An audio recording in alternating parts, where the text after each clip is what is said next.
This is Lynn Madijan, and I am doing, well, I think I'll turn that light back on. I am doing the live tonight from the shop. And Kara is here. She's sitting right here beside me. There you go. And we are going to talk tonight about oils. Now, originally we were going to talk about fragrance oils, essential oils, infused oils, and hydrosols, which are not an oil.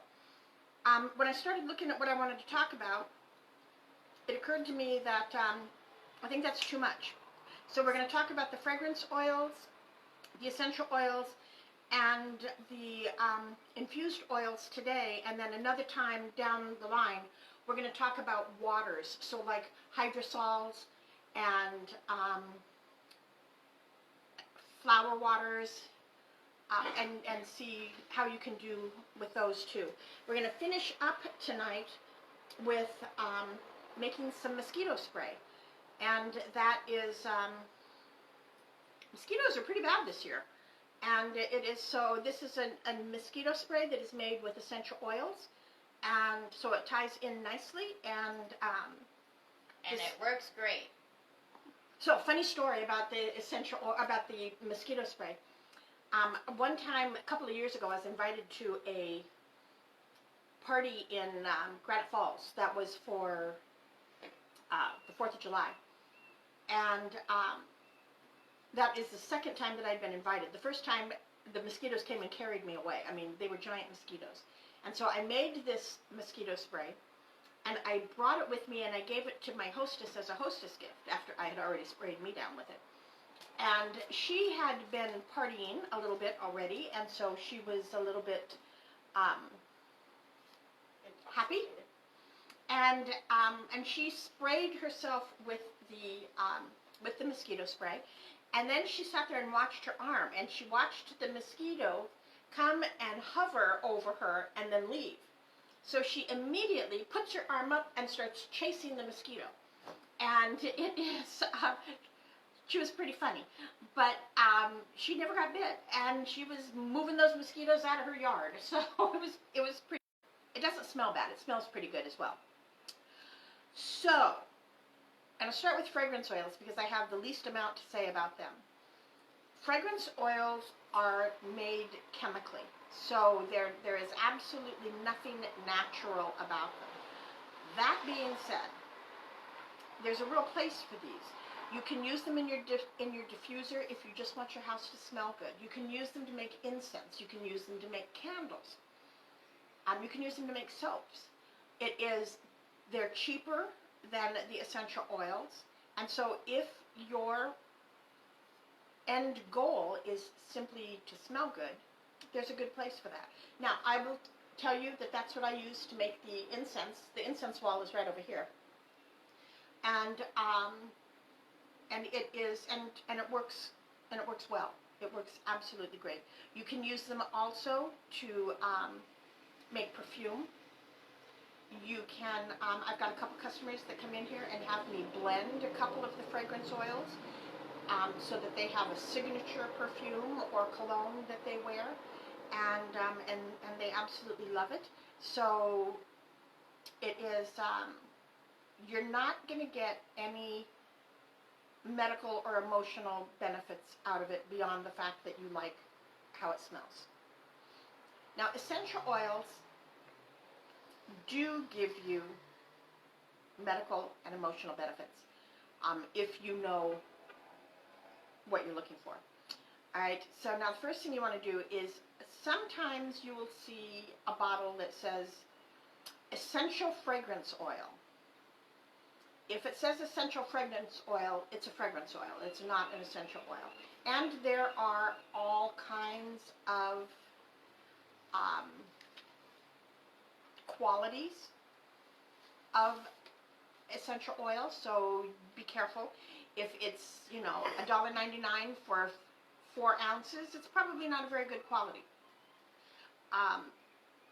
But dependent upon the size of the bottle, again, it is, there's going to be a range of prices.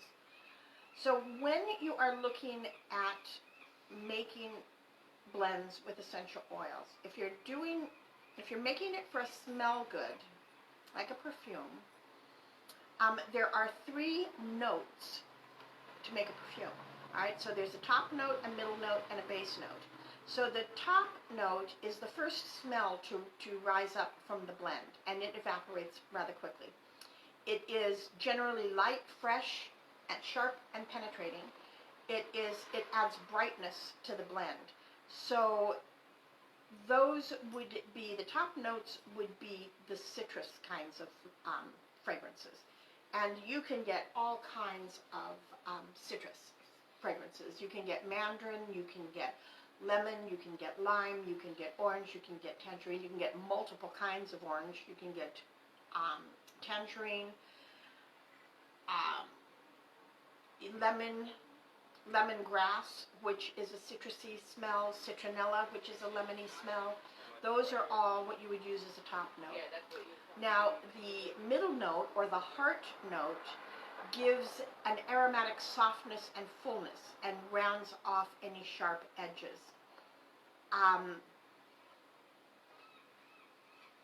Middle notes can have both top and base notes within them. They're harmonizing your blends, so it provides balance, both physically and energetically. So good middle notes would be chamomile, lavender, ravensara, rosewood, and peppermint. Your base note is the deep, warm, grounded note of your blend, and they function as fixatives, and they are and they help to relieve stress and anxiety and insomnia. They're calming and grounding. Most of those are derived from woods, resins, and roots, with the exception of ylang ylang. Ylang ylang is a flower, and it comes, and it's a base note. It is, other base notes are vetiver and cedarwood. When you're making blends for,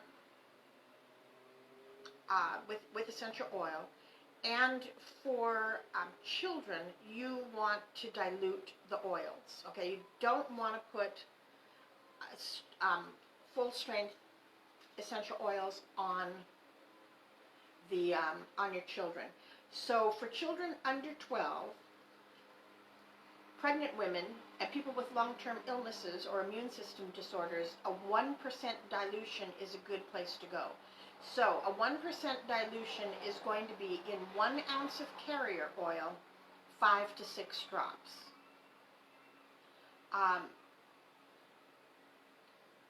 If you're making a blend for general health support, a 2% or a 2% dilution is going to be what you want, which would be 1 ounce of oil to 10 to 12 drops. And if you're doing a specific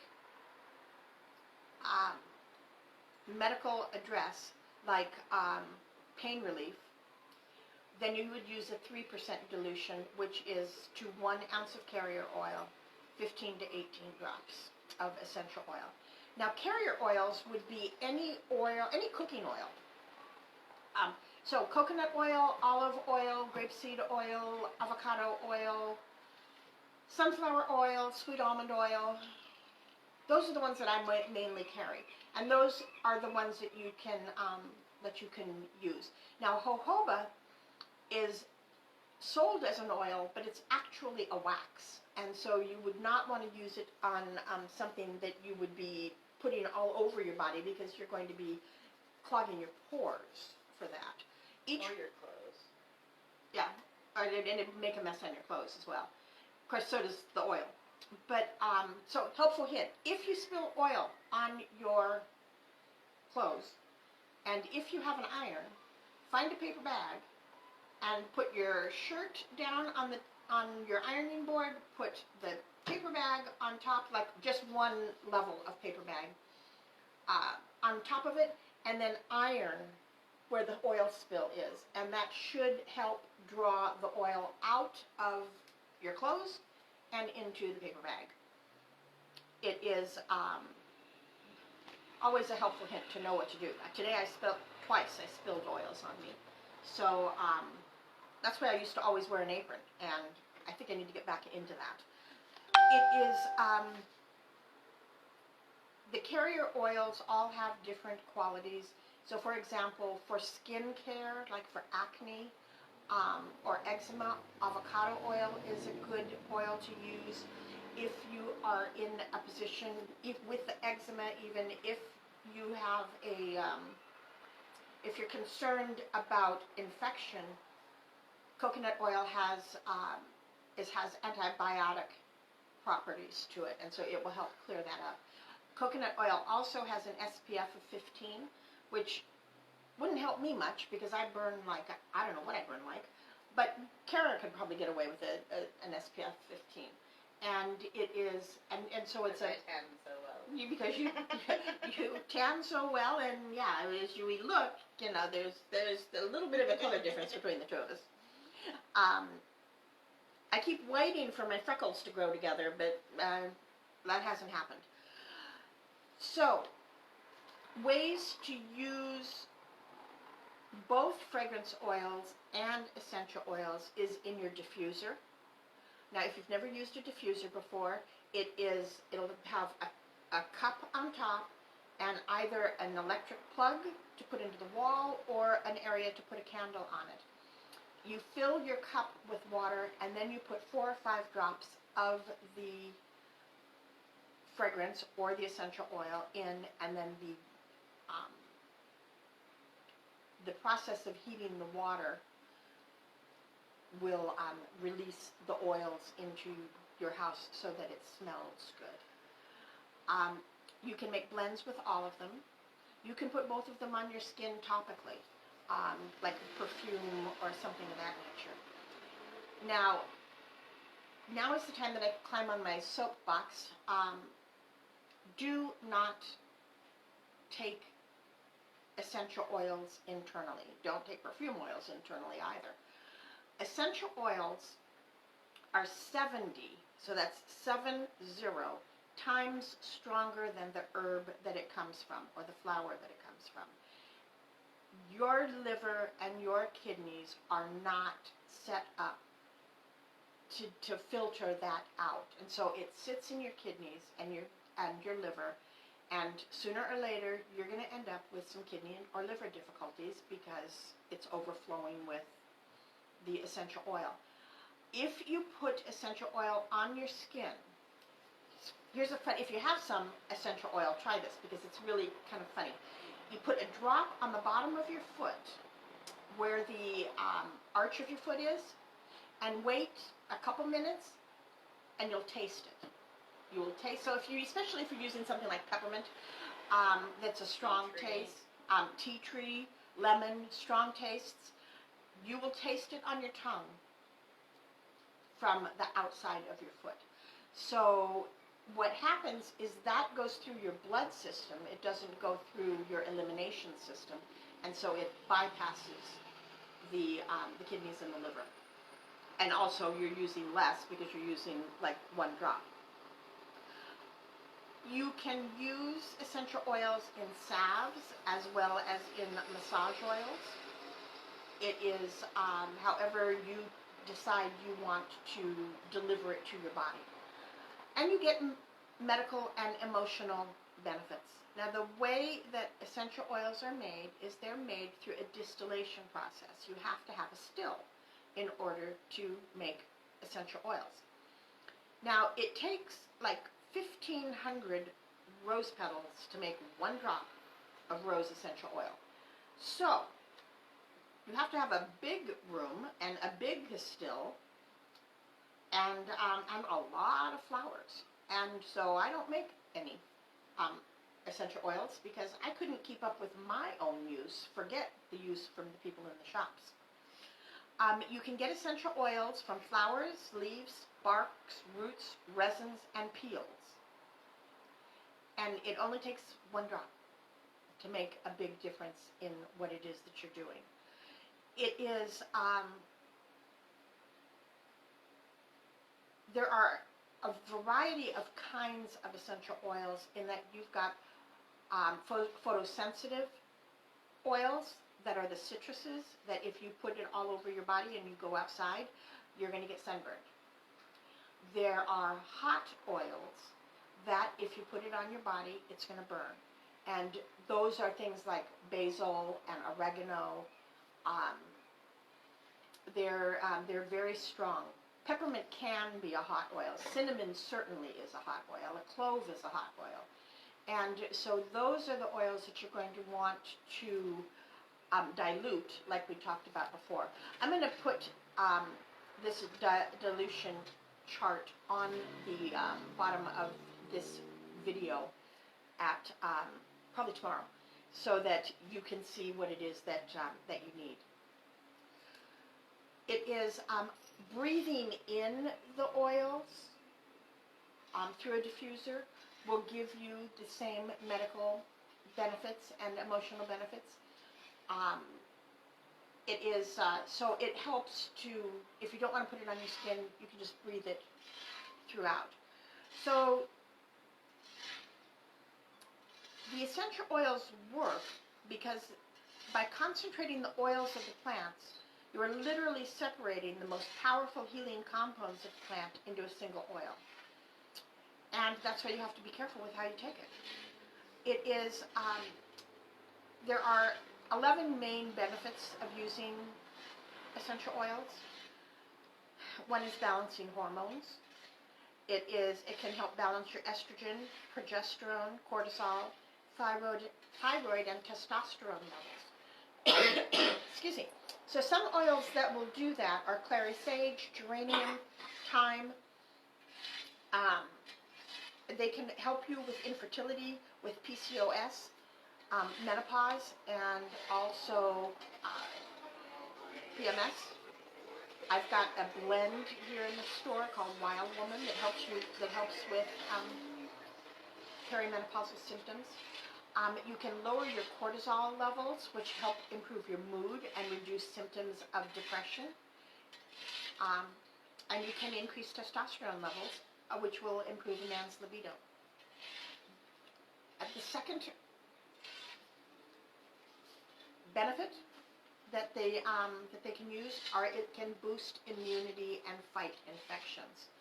So a lot of the essential oils have anti-inflammatory, antiviral, antibacterial, antiseptic, and antifungal properties that help to boost your system. The chemical substances that are found in these oils, which are naturally occurring, such as terpenes, esters, phenolics, ethers, and ketones, can fight foreign pathogens that threaten your body. So it's like the white blood cells that come to your defense when you get sick. Some of the best essential oils for your immunity include oregano, myrrh, ginger, lemon, eucalyptus, frankincense, peppermint, and cinnamon. Again, a lot of these are hot oils. Make sure that you dilute them or you will be very sorry. It is in a study, a 2012 study, I don't know which lab it was that did it, but they did a test of on frankincense and said that it actually demonstrates anti-cancer, anti-inflammatory, and anti-tumor effects when tested on lab studies and on animals. It specifically helps fight the cells of specific types of cancer. They didn't go into exactly what it is, but there's a compound in frankincense called AKBA, which may kill cancer cells that have become resistant to chemotherapy. Another benefit is it can support digestion. So if you have upset stomachs, nausea, diarrhea, tummy spasms, all of these can help. There are several oils that will help with that. Ginger essential oil is good. Peppermint is really good for that. Lemongrass, marjoram, fennel, black pepper, which is a hot oil, and juniper berry will all help with that. Boosting energy levels, grapefruit, lemon, lemongrass, eucalyptus, and rosemary.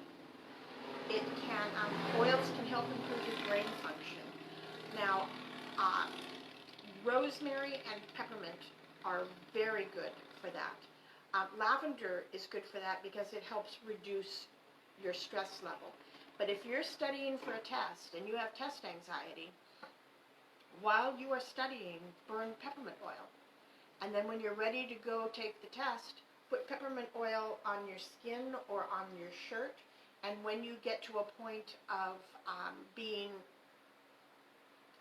not remembering what you studied, you breathe in the peppermint or the rosemary oil, and it will help bring back your focus and help bring back the memories of what it was that you studied. It can reduce emotional stress and anxiety. Chamomile, bergamot, ylang-ylang, orange, rose, frankincense, vetiver, and the all-time favorite, lavender. It is, you can alleviate aches and pains. Now the thing, so if you buy any of the salves here that I make here in the shop, they are a combination of infused oils, which we're going to talk about in a bit, and also essential oils. And it's the combination of the two will do some really good pain relief if you have need for that. If you choose to use just essential oils, lavender, peppermint, eucalyptus, chamomile, rosemary, marjoram, thyme, frankincense, ginger, and myrrh are all good pain relievers. Can boost your skin and hair health.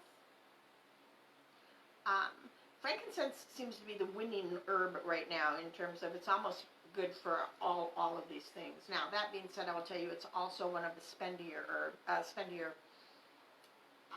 oils that I sell here in the shop, and so that might be something that you need to take into consideration as well. Essential oils can work with calming rosacea on your skin, with eczema. It can reduce signs of aging, like age spots.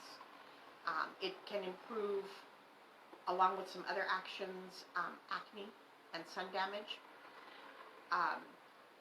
Lavender, chamomile, frankincense, tea tree, geranium, myrrh, helichrysum, which is the spendiest of all of them. Rosemary and clary sage, these will all help with your skin and your hair. If you are trying to detox, putting a drop of oil on the bottom of your feet in the morning and at night can help you detox. It also generally will contain a little bit of a diuretic, which helps you detox by moving stuff through your body a little bit faster. And those would be lemon, grapefruit, parsley, fennel, lemongrass, peppermint, and ginger. It is, again, you can put these in your diffusers and just breathe them through, and that works as well. It can relieve headaches and migraines, and that would be basically lavender and peppermint. And tea tree and eucalyptus can help with opening the sinus pressures that can cause headaches. And it can promote restful sleep. So the sleep oils would be lavender, chamomile, ylang-ylang, bergamot, and vetiver. And you can, again, put them in a diffuser, or you can put them in a spray and spray your pillow with it. Now, if you decide to put something in a spray, what you need to know is oil and water doesn't mix. And so you have to break the tension of the water before you put the oil in. So by putting in a drop of Dawn dish soap, or by putting in a pinch of salt, that will break the tension, and it will allow the oil to then infuse all of the water rather than sitting on the top. So if you've ever taken a bath with essential oils and no bubbles, and you put the drops of essential oil in your bath water, you can see them sit right on top of the water. I mean, it's very visible. And so make sure you throw some Epsom salts or some baking soda, which helps to detox your body as well and helps relax. So then you're getting double duty, both with the essential oil and with the baking soda and the Epsom salts. Typically what I will do is I'll put the Epsom salt in my hand, put the oil on the salt. I know Kara's over here making fun of my No, showing I you how I do the do same it. thing. So you do this, and then it all mixes together, And yeah. throw it in your tub, and it makes for a very nice, relaxing bath. And one that you don't have a whole big mess to clean up afterwards, because the baking soda and the Epsom salts dissolves, and so it just goes straight down the drain. So that's what I've got for you on essential oils. Now, infused oils are softer. They're not as strong because you're using the herb instead of using the oil. So it's at herb strength rather than 70 times the herb strength. There's two ways to make an infused oil. You can put your herb and your chosen carrier oil in a jar of, in a glass jar that has a lid that is tight, and then put it in the window or in a sunny place and let it sit for 4 weeks, and boom, you're done. Now you are going to want to strain the herbs out because the oil isn't really a good long-term fixative, and so it will ultimately get ugly if you leave the herbs in. Now the other way you can do it is, if you need it faster, which I generally do need it faster, is I have one of those little dip crock pots. You know, it's about yay big around, and it's to warm dips in. And I will put the herb and the oil in there. I will heat it on a low setting for 2 to 4 hours, and then I let it sit overnight. And then the next night, the oil has beautiful color, and depending upon what it is that you put in there, and then I strain it out, and that's what I use to make all of the salves that I have here in the shop. Now, like I said, the salves have both essential oils and the and infused oils in it. One of the things that you have to remember is that if you're going to mix essential oils into something that is warm, it has to be warm and not boiling, because if you boil it, it's going to cook the essential oil and it won't be as strong as it was before you boiled it. Now, you can use infused oils for a couple of different things. You can use them as a massage oil, you can use them as bath oil, you can use them in salves, and you can use them as a salad dressing. So if you infuse your oil, and then at the same time infuse a vinegar with another herb, a compatible herb, then when you combine your oil and vinegar to make your salad dressing, you have some really good tastes that you're probably not going to find from the grocery store. And it would be your signature taste, you know, for your dinner parties and things like that. That's what I've got for you today. So if you have questions, if something I said brought up a question, throw your question down on there, and I'll answer it tonight before I'm done. But what we're going to do right now is we are going to make the spray for mosquitoes. So we're going to start off with 2 ounces of apple cider vinegar, and Kara's going to make it. So go ahead. You put 2 ounces of apple cider vinegar in there. Hey, where are you going to put all of this stuff? You don't have a container to put it in. Oh, I've got bottles over there. Juice? Mm-hmm.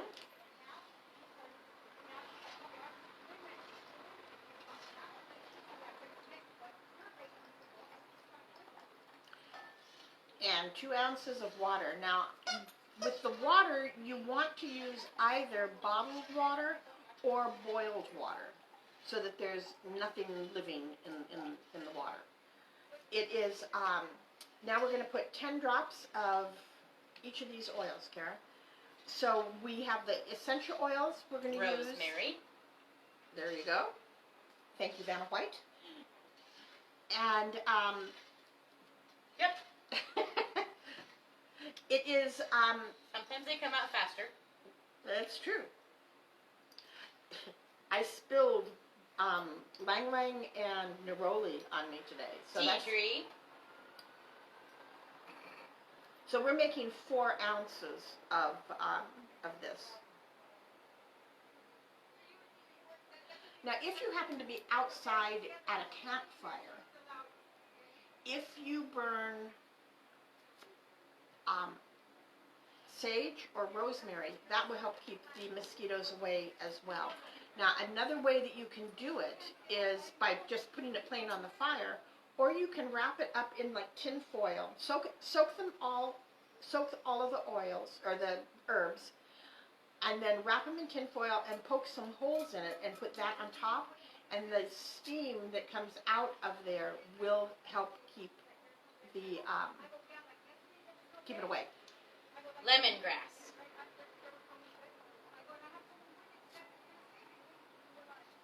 This one is citronella. So I have also heard through the grapevine that if you plant a citronella plant by your front door, it will keep the mosquitoes out of your house from that front door. It won't keep them out from the back door. So you just need to have one at each door. Yeah.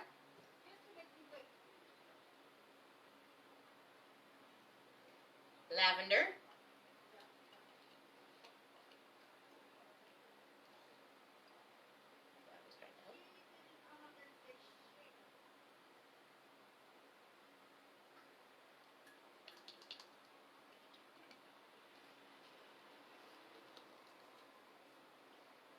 Oh, and okay, and eucalyptus, we're not going to use that one. Nope. Okay. Nope. So there you go. Then you just want to stir it up and put it in a spray bottle, and you're good to go. It works good. Smell it. Yep. Smells good. It dilutes the vinegar. And the thing is that as soon as the vinegar dries on your skin, you're not going to smell it anyway. So that ends up being, so you're not walking around smelling like apple cider vinegar. Now, if you watched the video where we made apple cider vinegar, it should be ready to go by now if you made it, and you can use yours. If you go to the store, make sure that you get apple cider vinegar with the mother. Okay? Raw and unfiltered. It is, Heinz and a couple of other companies make apple cider flavored vinegar. And that's not going to get you what you need. You need the mother. You need the fermentation of this. And so I'm not even sure why you would buy apple cider flavored vinegar, and why you wouldn't just buy the real deal. But if you're going to use it medicinally, you need to get the one with the mother. So, thank you so very much for joining Kara and me. Thank you, Kara, for joining me. It was fun to do it together as opposed to by myself. And if you have any questions, throw them down. Next Monday, I am not going to do a meatless Monday. What I am going to do instead is I am going to create a crystal grid. So it's going to be ritual. We're in the middle of Lionsgate, which is a big astrological event. And so if you want to join us, find a rock. Now, it can be a crystal. It can be a rock from your yard. It doesn't matter what it is. We're going to bless the rocks during ritual.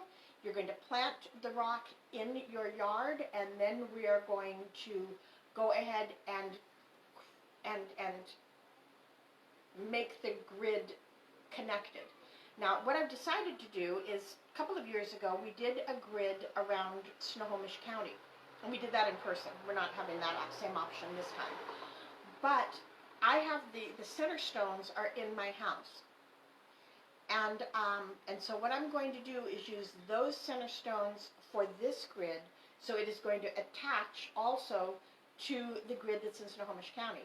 Now, as people have traveled, they've come and gotten some rocks, and so we actually have stones in a couple of countries in Europe, in Japan, in Australia,